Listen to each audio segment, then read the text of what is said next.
Hi dear students, let's continue with the spoilage of cereal products.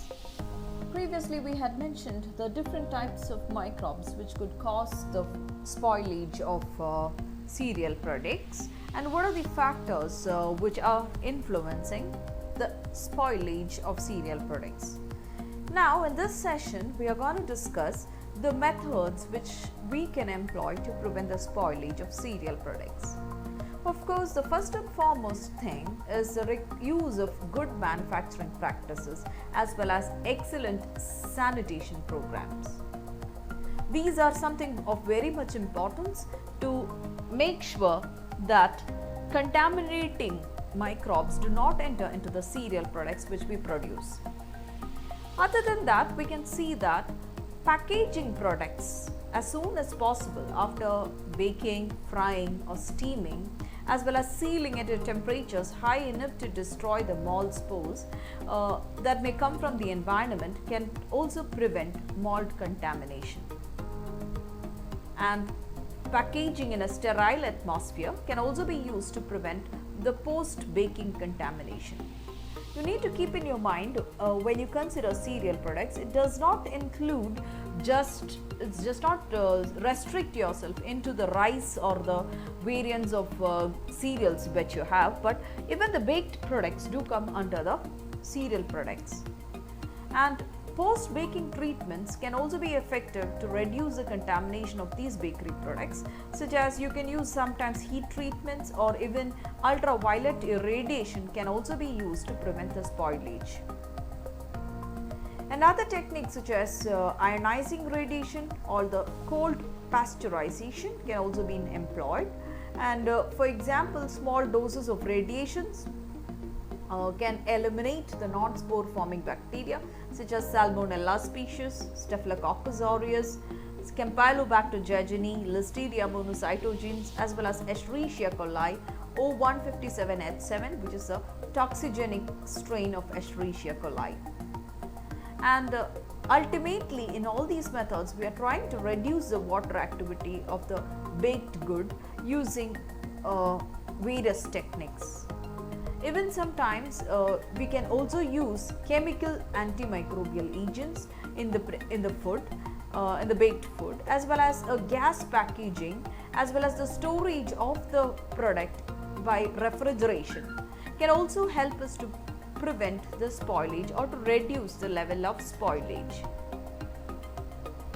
As we mentioned earlier, right now, the storage techniques like deep freezing, refrigeration, and even hot storage might sometimes contribute to increase the control of microbial spoilage of baked products. Another level or another way of preserving the foods is by the modification of the headspace composition. You have come across the MAP technique or the modified atmosphere packaging technique, in which we try to reduce the amount of oxygen which has been coming into contact with the food source, and sometimes we might also increase the level of carbon dioxide so that it will be inhibiting to the growth of the microbial spoiling causing organisms. And in some cases you can also have certain cases in which various other gases, inert gases, can also replace the atmosphere of the food in modified atmosphere packaging. And you can also come across various preservatives.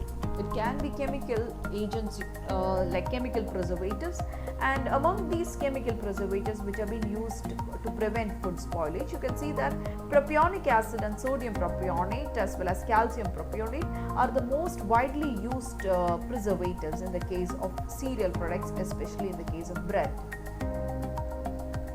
Now, in the coming session, we are going to determine how to detect these microbes which could probably grow on cereal products.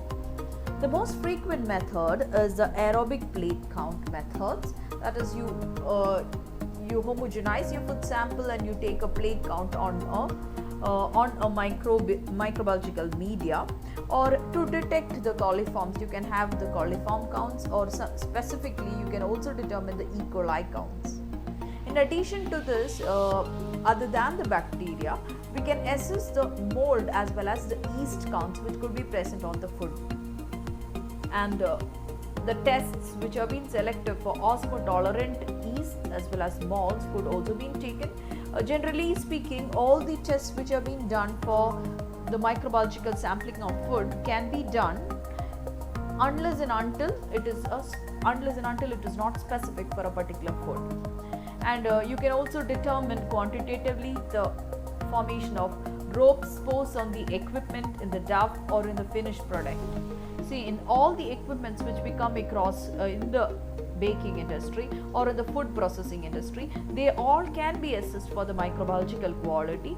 Not only the finished product, but all the equipment which we use for the production of food products from the cereal products can be assessed for microbiological quality to prevent the contamination of the food by microbes. And lactic acid counts can also be determined as a measure of a risk for causing spoilage of certain cereal products. And let me summarize what are the different methods which we can have to prevent the spoilage of cereal products. We need to keep in mind every ingredient that we take into the production of a cereal based product should be sterile enough, and it should have a minimum not sterile, it should have a minimum contamination source, and it should be of the least spoilage causing conditions, and every cereal should be preserved in such a condition of minimum water activity so that the spoilage causing microbes should be prevented from growing. Various techniques like heat treatment as well as cold pasteurization can be employed, as well as the use of various preservatives can also be used in the preservation of cereal based products.